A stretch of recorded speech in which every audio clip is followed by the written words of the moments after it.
Hello all, അസ്സലാമു അലൈക്കും. ഇന്നത്തെ റെസിപ്പി ഒരു അടിപൊളി പുഡിങ്ങിൻ്റെ റെസിപ്പിയാണ്, ബട്ടർ പുഡിങ്. അപ്പോൾ നല്ല ടേസ്റ്റി ആയിട്ടുള്ളതും പാർട്ടിക്കൊക്കെ നമുക്ക് വിളമ്പാൻ പറ്റിയ ഐറ്റംസും കൂടിയാണ് ഈ പുഡിങ്. അപ്പോൾ നല്ല ക്രീമി ആയിട്ടുള്ള ഈ ഒരു പുഡിങ് നമുക്ക് തയ്യാറാക്കാൻ വേണ്ടിയിട്ട് ആദ്യം വേണ്ടത് നമുക്ക് 10 ഗ്രാം ചൈന ഗ്രാസ് വേണം. അപ്പോൾ ഇതാണ് ചെറുതായി കട്ടാക്കിയിട്ട് ഒരു പാത്രത്തിലേക്ക് വെച്ച് കൊടുത്തിട്ടുണ്ട്. ഇതിൽ മുങ്ങാൻ മാത്രം ആവശ്യത്തിന് വെള്ളം ഒഴിച്ച് കൊടുക്കുക. ഒരു 5-10 മിനിറ്റ് മതി. ആ ഒരു സമയം കൊണ്ട് നമുക്ക് ഒരു അടി കട്ടിയുള്ള പാത്രത്തിലേക്ക് 1/2 ലിറ്റർ പാലിന് ഒഴിച്ച് കൊടുക്കുന്നുണ്ട്. ഇനി ഇതിലേക്ക് 1/2 ടിന്ന് മിൽക്ക് മെയ്ഡും കൂടി ഒഴിച്ചെടുക്കല്. മിൽക്ക് മെയ്ഡ് എന്തായാലും ചേർത്ത് കൊടുക്കണം. അതിലാണ് നമ്മുടെ പുഡിങ് നല്ല ടേസ്റ്റി ആയിട്ട് വരുന്നത്. ഇനി ഇതിലേക്ക് 100 ഗ്രാം ബട്ടറും കൂടി ചേർത്ത് കൊടുക്കുന്നുണ്ട്. വളരെ ഈസിയാണ് പുഡിങ് ഉണ്ടാക്കാനായിട്ട്. ഇനി ഇതിലേക്ക് വേണ്ടത് നമ്മൾ നേരത്തെ സോക്ക് ചെയ്ത് വെച്ച ആ ഒരു ചൈന ഗ്രാസ് വെള്ളത്തോട് കൂടി തന്നെ ഈ ഒരു പാലിലേക്ക് ഇട്ട് കൊടുക്കാം. ഇനി ജസ്റ്റ് ഒന്ന് മിക്സ് ചെയ്ത് കൊടുക്കുക. ഇനി നമുക്കിതൊന്ന് അടുപ്പിലേക്ക് വെക്കാം. അപ്പോൾ ഇത് ഞാനിപ്പോൾ ഗ്യാസ് അടുപ്പിലേക്ക് വെച്ച് കൊടുത്തിട്ടുണ്ട്. ഇനി ഇത് ചെറിയ തീയിൽ വേണം വെക്കാനായിട്ട്. പിന്നെ നല്ല കുറച്ച് കട്ടിയുള്ള പാത്രം തന്നെ എടുക്കാൻ വേണ്ടിയിട്ട് നോക്കണം. അപ്പോൾ ഇതാ ഞാനൊന്ന് മിക്സ് ചെയ്ത് കൊടുക്കുന്നുണ്ട്. അപ്പോൾ ഈ ബട്ടറൊക്കെ നന്നായിട്ട് മെൽട്ടായിട്ട് വരണം. അതേപോലെ നമ്മുടെ ചൈന ഗ്രാസൊക്കെ നന്നായിട്ട് മെൽട്ടായിട്ട് വരണം. അതുവരെ ഒന്ന് മിക്സ് ആക്കിയിട്ട് കൊടുക്കണം. ഈ ഒരു സമയം കൊണ്ട് തന്നെ നമുക്കൊരു കസ്റ്റേർഡ് തയ്യാറാക്കണം. അതിനായിട്ട് ഞാനൊരു 2 ടേബിൾ സ്പൂൺ കസ്റ്റേർഡ് പൗഡർ ഒരു ചെറിയ ബൗളിലേക്ക് ഇട്ട് കൊടുത്തിട്ടുണ്ട്. ഇനി ഇതിലേക്ക് ഒരു 1/4 കപ്പ് പാലും കൂടി ഒഴിച്ച് കൊടുത്തിട്ട് ഒന്ന് കട്ടയില്ലാതെ ഒന്ന് മിക്സ് ചെയ്തെടുക്കുക. അപ്പോൾ നിങ്ങൾക്ക് എന്തെങ്കിലും വെറൈറ്റി പുഡിങ്ങൊക്കെ അറിയുന്നുണ്ടെങ്കിലും പിന്നെ അങ്ങനെ ഉണ്ടെങ്കിൽ നിങ്ങൾക്ക് വീട്ടിൽ തന്നെ സെയിൽ ചെയ്യാൻ പറ്റുന്നതാണ്. അപ്പോൾ ഇതാ നമ്മുടെ ബട്ടറും ചൈന ഗ്രാസും എല്ലാം നന്നായിട്ടൊന്ന് പാലിൽ മെൽട്ടായിട്ട് വന്നിട്ടുണ്ട്. പാല് അത്യാവശ്യം പതഞ്ഞ് വന്നിട്ടുണ്ട് കേട്ടോ. അപ്പം ഇതാ നമുക്ക് ചൈന ഗ്രാസെല്ലാം നോക്കിയാൽ തന്നെ നമുക്ക് തിരിയും, എല്ലാം ഫുള്ളായിട്ടൊന്നും മെൽട്ടായിട്ട് വന്നിട്ടുണ്ട്. അപ്പോൾ നിങ്ങൾക്കൊരു വെറൈറ്റി പുഡിങ്ങൊക്കെ അറിയുന്നുണ്ടെങ്കിൽ പിന്നെ അതേപോലെ പുഡിങ്ങൊക്കെ നന്നായിട്ട് ഉണ്ടാക്കാൻ പറ്റുന്ന ഒരാളാണെങ്കിൽ നിങ്ങൾക്ക് വീട്ടിലിരുന്നിട്ട് പിന്നെ ഒരു വരുമാനം ഉണ്ടാക്കാൻ പറ്റും. ഞാനിപ്പോൾ കേക്കും കാര്യമൊക്കെ ഞാൻ പുഡിങ്ങൊക്കെ ഞാൻ സെയിൽ ചെയ്യുന്ന ഒരാളാണ്.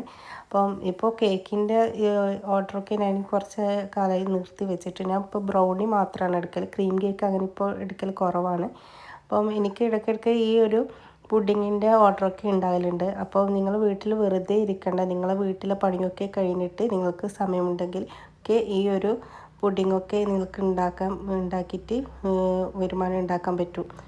അപ്പോൾ ഇതാണ് നമ്മളിപ്പോൾ പാല് നന്നായിട്ട് കുറുകിയതിന് ശേഷം ഞാനിവിടെ കസ്റ്റേർഡ് നേരത്തെ വെച്ച കസ്റ്റേർഡ് ഉണ്ടല്ലോ അതും കൂടി ഒഴിച്ച് കൊടുത്തിട്ട് നന്നായിട്ടൊന്ന് മിക്സ് ആക്കിയിട്ട് എടുത്തിട്ടുണ്ട്. ആ കസ്റ്റേർഡ് പൗഡർ ഇത് ഒഴിച്ച് കൊടുക്കുന്ന വീഡിയോ ഒന്ന് കട്ടായതാണ്. അപ്പോൾ ഇത് നന്നായിട്ട് കുറുകിയ ശേഷം നമുക്ക് ബ്രെഡ് സൈഡൊക്കെ കട്ടാക്കിയിട്ട് ഞാനിവിടെ ഇട്ട് കൊടുക്കുന്നുണ്ട്. ഞാനിപ്പോൾ 6 ബ്രെഡാണ് എടുത്തത്. 6 ബ്രെഡും കൂടി ജസ്റ്റ് ഒന്ന് പൊട്ടിച്ച് കൊടുത്തിട്ട് ഇതാ ഈ ഒരു മിക്സിയിലേക്ക് ഇട്ട് കൊടുക്കുന്നുണ്ട്. അപ്പോൾ ബ്രെഡിൻ്റെ സൈഡൊക്കെ ഒന്ന് കട്ട് ചെയ്യണം. എന്നിട്ട് ജസ്റ്റ് ഫുള്ളായിട്ടൊന്ന് മിക്സ് ചെയ്ത് കൊടുക്കുക. സമയം കൊണ്ട് മധുരം നോക്കണം. മധുരം നോക്കിയിട്ട് ഇങ്ങ് ഇട്ട് കൊടുത്താൽ മതി. ഇത് നന്നായിട്ട് കുറുകി വന്നിട്ടുണ്ട്. അപ്പോൾ കസ്റ്റേർഡ് പൗഡർ ഒഴിച്ചെടുക്കുന്ന സമയം തന്നെ പാല് നന്നായിട്ട് കുറുകി വരും. ആ ഒരു സമയം കണ്ട് കൈയെടുക്കാണ്ട് വേണം മിക്സ് ചെയ്ത് കൊടുക്കാനായിട്ട്.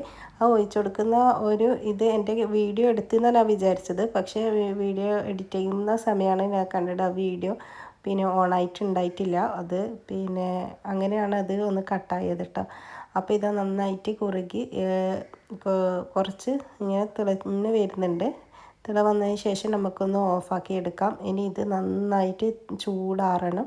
ചൂടാറിയതിന് ശേഷം നമുക്കൊരു മിക്സി ജാറിലിട്ടിട്ട് വേണം ഇത് അടിച്ചെടുക്കാനായിട്ട്. അപ്പോൾ ഇത് നന്നായിട്ടൊന്ന് ചൂടൊക്കെ മാറട്ടെ.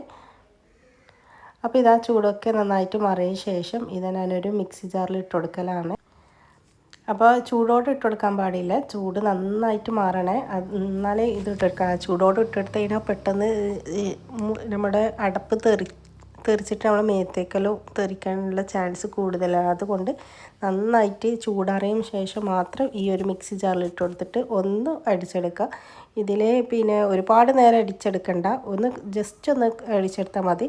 അപ്പോൾ ഇതാ ഞാനൊരു പുഡിംഗ് ട്രേ വെച്ചിട്ടുണ്ട്. പുഡിംഗ് ട്രേയിലേക്ക് പിന്നെ നല്ല കഴുകി വൃത്തിയാക്കി വെച്ച ഒരു പുഡിംഗ് ട്രേ വെച്ചിട്ടുണ്ട് കേട്ടോ. ഇനി ഇതിലേക്ക് നമുക്ക് നമ്മുടെ നേരത്തെ തയ്യാറാക്കി വരുന്ന ആ ഒരു മിക്സും കൂടി ഇതിൽ വെച്ച് കൊടുക്കാം. വളരെ ഈസിയാണ് ഈ ഒരു പുഡിംഗ് ഉണ്ടാക്കാൻ, കഴിക്കാനും നല്ല ടേസ്റ്റാണ് കേട്ടോ. അപ്പോൾ ഇതാ ഞാൻ ഒരു മിക്സും കൂടി ഒഴിച്ചു കൊടുത്തിട്ടുണ്ട്. അപ്പോൾ ഇതാ ഞാനെല്ലാം കൂടി പുഡിംഗ് ട്രേയിലേക്ക് ഒഴിച്ചു കൊടുത്തിട്ടുണ്ട്. ഇനി ഇതൊന്ന് പിന്നെ കുറച്ച് സമയം പുറത്ത് വെച്ചിട്ടൊന്ന് സെറ്റ് ചെയ്യാൻ ആണ്. അപ്പോൾ ഇത് കുറച്ച് സമയം ഒന്ന് ലെവലാക്കി കൊടുത്തതിന് ശേഷം ഞാനൊന്ന് സെറ്റ് ചെയ്യാൻ വേണ്ടിയിട്ട് കുറച്ച് സമയം പുറത്ത് വെക്കട്ടോ. അപ്പോൾ ഏകദേശം ഒന്ന് സെറ്റാക്കിയിട്ട് വരുന്ന സമയം തന്നെ നമുക്കൊന്ന് ഫ്രിഡ്ജിലേക്ക് മാറ്റാം. അങ്ങനെ ഫ്രിഡ്ജിലേക്ക് മാറ്റുന്നതിന് മുമ്പായിട്ട് ഞാനൊന്ന് ഇനി ഡെക്കറേറ്റ് ചെയ്യുന്നുണ്ട്. ഇതൊന്നുമില്ല, ബദാമും കാഷ്യും ഒക്കെ ഒന്ന് പിന്നെ ഒന്ന് ജാറിലിട്ടിട്ട് മിക്സി ജാറിലിട്ടിട്ട് ഒന്ന് പൊടിച്ചെടുത്തതാണ് കേട്ടോ. ഇതൊരു ഡെക്കറേറ്റിന് വേണ്ടിയാണ്. പിന്നെ ഇത് കഴിക്കാനും ഈ ഒരു സമയം നല്ല ടേസ്റ്റാണ്, കഴിക്കാനും കൂടി ഈ ഒരു നട്ട്സൊക്കെ കഴിക്കുന്ന സമയം തന്നെ നല്ല ടേസ്റ്റാണ്. അപ്പോൾ നിങ്ങളെ ഇഷ്ടം പോലെ നിങ്ങൾക്ക് ഡെക്കറേറ്റ് ചെയ്യാം, നിങ്ങളുടെ കയ്യിൽ എന്താണോ ഉള്ളത് അത് വെച്ച് ഡെക്കറേറ്റ് ചെയ്യാം കേട്ടോ. പിന്നെ ഇപ്പോൾ നട്ട്സ് ആണ് ഇട്ട് കൊടുക്കുന്നത്. അപ്പോൾ നിങ്ങൾക്ക് ഒരു വെറൈറ്റി പുഡിങ്ങൊക്കെ നിങ്ങൾക്ക് അറിയുന്നുണ്ടെങ്കിൽ പിന്നെ നിങ്ങൾക്ക് വീട്ടിൽ സെയിൽ ചെയ്യാൻ പറ്റുന്നതാണ്. പിന്നെ കേക്കിൻ്റെത് റേറ്റ് തന്നെ ഉണ്ട് ഏകദേശം. പുഡിങ്ങിനൊക്കെ നമ്മൾ ഇപ്പോൾ റാഫല പുഡിങ് ഉണ്ടാക്കുന്നതും ഫെററോ റോഷർ പുഡിങ് ഉണ്ടാക്കുന്നതൊക്കെ പിന്നെ അതിൻ്റെ കേക്കിന് എത്രയാണോ റേറ്റ് ആ ഒരു റേറ്റ് തന്നെ ഉണ്ട് പുഡിങ്ങിന് കേട്ടോ. അപ്പോൾ ഇതിന് മുകളിൽ ഞാനിപ്പോൾ പിസ്തയും കൂടി അത് കളറിന് വേണ്ടിയിട്ട് പിസ്തയും കൂടി ഇട്ട് കൊടുക്കുന്നുണ്ട്. പിസ്തേൻ്റെ ഒരു ഗ്രീൻ കളർ ആകുമ്പോൾ ഫോട്ടോസിനൊക്കെ നല്ല ഭംഗിയല്ലേ, അങ്ങനെ ഇട്ട് കൊടുക്കുന്നതാണ്. അപ്പോൾ നിങ്ങൾക്ക് ഞാൻ പറഞ്ഞല്ലോ, വരുമാനം ഉണ്ടാക്കാൻ ആഗ്രഹിക്കുന്നവർക്കൊക്കെ വെറൈറ്റി പുഡിങ്ങൊക്കെ ഉണ്ടാക്കിയിട്ട് സെയിൽ ചെയ്യാൻ പറ്റുന്നതാണ് കേട്ടോ. അപ്പോൾ വീട്ടിൽ വെറുതെ ഇരുന്ന് സമയം കളയാണ്ട് പിന്നെ നിങ്ങളെ കാര്യമൊക്കെ ചെയ്തതിന് ശേഷം നിങ്ങൾക്ക് സമയം കിട്ടുന്നുണ്ടെങ്കിൽ നിങ്ങൾക്ക് ഏതെങ്കിലും ആണോ നിങ്ങൾക്ക് കൂടുതൽ താല്പര്യം അത് വെച്ചിട്ട് നിങ്ങൾക്ക് വീട്ടിൽ സെയിൽ. അപ്പോൾ ഇതാ ഇനി ഞാനിത് ഫ്രിഡ്ജിൽ വെക്കുന്നുണ്ട്. ഫ്രിഡ്ജിൽ വെച്ചിട്ട് ഓവർനൈറ്റ് ഫ്രിഡ്ജിൽ വെച്ചാൽ അത്രയ്ക്കും നല്ലതായിരിക്കും. പിന്നെ ഇതിപ്പോൾ എനിക്ക് മക്കളൊക്കെ വന്നിട്ട് പുഡിങ്ങൊക്കെ കാണുമ്പോൾ പിന്നെ തടുക്കാൻ അവർക്ക് സമയം ഉണ്ടായിട്ടില്ല കേട്ടോ. ആകെ ഞാനൊരു 4-5 മണിക്കൂറേ വെച്ചിട്ടുണ്ടായിട്ടുള്ളൂ. അപ്പം പിന്നെ പുഡിങ് കണ്ടപ്പോൾ ഉമ്മ വേഗം അത് മുറിച്ചാന്നൊക്കെ പറഞ്ഞപ്പോൾ ഞാനങ്ങനെ വേഗം എടുത്തതാണ് കേട്ടോ. അപ്പം ഇതാ ഞാനിങ്ങനെ കട്ടാക്കിയിട്ട് ഒന്ന് മോനിക്ക് ഒന്ന് പ്ലേറ്റിലേക്ക് മുറിച്ചെടുക്കലാണ്. അപ്പം ഇത് നന്നായിട്ട് തണുത്തതിന് ശേഷം നന്നായി വൃത്തിക്ക് ഒന്ന് കട്ട് ചെയ്തിട്ട് എടുക്കാൻ പറ്റും കേട്ടോ. അപ്പം ഇത് കുറേ സമയമൊന്നും വെക്കാത്തതുകൊണ്ടാണ്. പിന്നെ അപ്പം നല്ല ടേസ്റ്റിയാണ്, അത് നല്ല ക്രീമി ആയിട്ടുള്ള അടിപൊളി പുഡിങ്ങാണ്. അപ്പോൾ വീഡിയോ ഇഷ്ടപ്പെട്ടാൽ ലൈക്ക് ചെയ്യാനും ഷെയർ ചെയ്യാനൊന്നും മറക്കരുത്.